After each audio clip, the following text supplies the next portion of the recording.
Hey everybody, this is Pete with HydroBlox West in Northern California doing another drainage job using HydroBlox.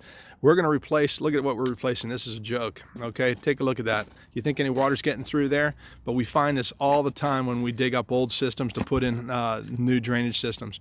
You know, I don't know, call it a contractor that didn't know what they were doing. Call it a contractor that maybe was, you know, just well, let's just say not being a good person and ripping somebody off. But the drainage that they put in, they didn't put it in right.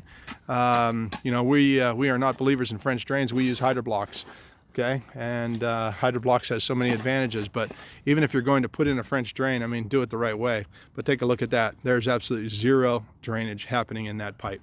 And that's it. For more information, go to hydrobloxwest.com. Again, HydroBlox with an X, hydrobloxwest.com. And look, we're starting to get some nice skies here in Northern California. We started out in the rain, but the sun's coming out. It's a beautiful day.